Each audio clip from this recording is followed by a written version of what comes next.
আসসালামু আলাইকুম। আবারও একটা নতুন ব্লগ নিয়ে আমি এসেছি গাইবান্ধা থেকে। আর আমি তৃষ্ণা বলছিলাম। আল্লাহর অশেষ রহমতে আপনারা সবাই ভালো আছেন। আর পুরো ব্লগটা জুড়ে আপনারা আমার সঙ্গে থাকবেন আশা করছি। আর আপনাদের সুন্দর সুন্দর কমেন্টস মতামত আমার কিন্তু খুব ভালো লাগে পড়তে। আমি এই তো ছাদে এখন লাউ গাছ লাগিয়েছিলাম। তো ছাদে লাউ গাছটা না, লাউ গাছটা মূলত নিচে তো, বাট নিচে কোনো স্পেস ছিল না আসলে মাচা দেওয়ার মতো, তাই ছাদে তুলে দিয়েছি। তো ছাদ থেকে আজকে টাটকা লাউ শাক নিয়ে আসলাম। আর আমার কিন্তু বেশ পছন্দ লাউ শাক খেতে। তো ভাবলাম যে আজকে একটু মানে হিবিজিবি রান্নাবান্না করব না, খুব সিম্পল রান্না করব, যেহেতু আমার প্রচুর কাজ করতে হবে, যেহেতু সামনে রমাদান মাস। এখানে এই তো কিছু শুকনো মরিচ, শুকনো বলতে কি পাকা মরিচ শুকিয়ে নিয়ে রাখতেছি, বয়াম ভরে রাখবো, যেহেতু প্রচুর দাম হয় বর্ষাকালে। তো আমি চাচ্ছি 2 কেজি মরিচ মিল থেকে একদম গুঁড়ো করে নিয়ে আসবো। আর শুকনো মরিচের গুঁড়ো রান্নাতে দিলে বেশ রান্নাটা দেখতে দারুণ লাগে। আর এখানে এই তো চাচা মানে আমাকে প্রতিনিয়ত এই চাচার কাছ থেকে কিন্তু আমি শাক নিয়ে থাকি। তো যেহেতু লাউ শাক আমার নিজেরই আছে আর অলরেডি আমি কেটেও নিয়ে আসছি, তো ভাবলাম আজকে একটা লাউ নিব। তো লাউটা কিন্তু বেশ অনেক দিন হলেই আমার খাওয়া হয় না। আর লাউটা কিন্তু বেশ বড়। আর চাচা বলতেছে তার এগুলো নিচের মানে মাচা দেওয়া আছে, সেই নিজের মাচার।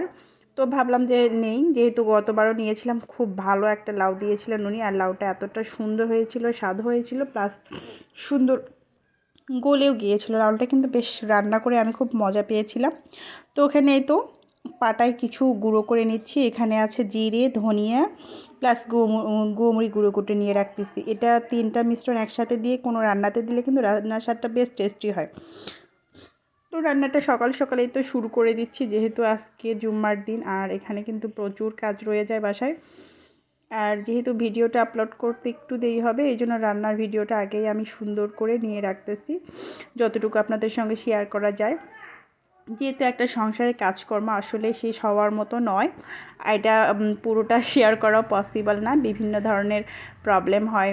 আর ভিডিও এত বড় মানে করাটা সম্ভব না। তো এখানে এই তো সুন্দর কিছু টাকি মাছ, আমি সরি টাকি বলবো না, শোল মাছ বলবো, শোল মাছ আমি কিনে রেখে নিয়েছিলাম। তো শোল মাছগুলোকে আমি এখন সুন্দর করে কষিয়ে নেব।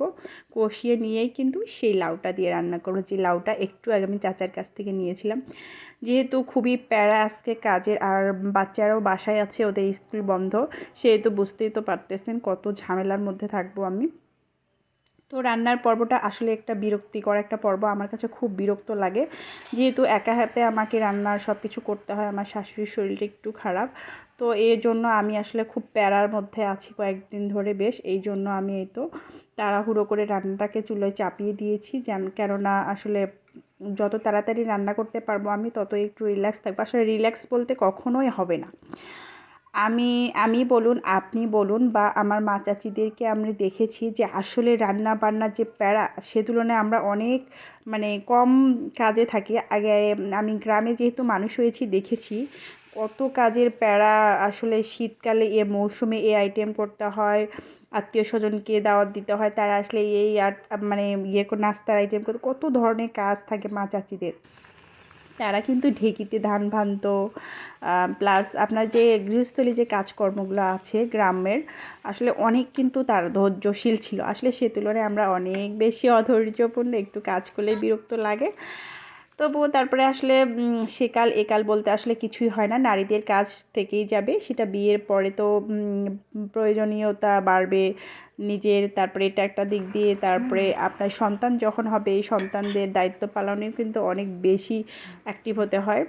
আসলে বাবার বাড়িতে যতটা আরাম আয়েসে দিন পার করা যায়, স্বামীর বাড়িতে কিন্তু আসলে ওই সুযোগটা হয় না। যতই পরের বাড়ির মানুষজন আপনাকে বলেও বানুক না কেন যে আসলে আপনার মেয়েকে সে পরের বাড়িতে কি বলবো, মেয়ে করে রাখবে, আসলে এই কথাটা কি সত্যি? কখনোই না। কোনো মেয়েকে কোনো শ্বশুর শাশুড়ি বাড়িতে আসলে নিজের মেয়ে বলে রাখা হয় না, রাখা হয় শুধু বাড়ির বউ হিসাবে, যেখানে তাদের ঘাড়ে চাপিয়ে দেওয়া হয় অনেক দায়িত্ব, অনেক কর্তব্য। প্লাস একটু যদি সেগুলোর ভুল ত্রুটি হয়ে যায় না, তাহলে হয়েছে আপনার বাবা মার শিক্ষা নিয়ে, আপনার শিক্ষা নিয়ে, আপনার মানে কি বলবো, পুরো একটা ইতিহাস রচনা করে ফেলবে তারা। হ্যাঁ, তার মধ্যেও কিছু কিছু পরিবার আছে যারা আসলে মানে এতটা না, কিছুটা হয়তো হয়, তারপরেও কিন্তু তারা আগলে রাখে। কিন্তু আসলে কিছু কিছু পরিবার আছে বিয়ের পর নারীদের জীবনটাকে অতিষ্ঠ করে তোলে। তো যাই হোক, একটু তো সুখেই আছি, ভালোই আছি, আল্লাহ তাআলা এখনও ভালো রেখেছেন, সুখে রেখেছেন, কিন্তু দায়িত্ব কর্তব্যের বোঝাটা অনেক বেশি পড়ে গেছে আমার মাথায়। জানি না আল্লাহ পাক আমাকে কতটা তা পালনে মানে সাহায্য করবেন। অবশ্য তার সাহায্য ছাড়া কখনো কোনো কিছু করা সম্ভব না, কোনো চিন্তা ভাবনা করাও সম্ভব না। তো লাউ দিয়েই তো শোল মাছটা রান্না করলাম, দেখতে কিন্তু বেশ ইয়ামি হয়েছে আর বেশি মজা হয়েছে। আর এই হলো সেই লাউ শাক। লাউ শাকটাকে আমি অফ ক্যামেরায় সুন্দর করে বেছে ধুয়ে পরিষ্কার করে নিলাম। তো লাউ শাকের সঙ্গে আমি ছিম দিতে চেয়েছিলাম, যেহেতু লাউ ছিম করব, তো ভাবলাম যে না, সিমগুলোকে আমি আজকে একটু ভর্তা করে খাবো।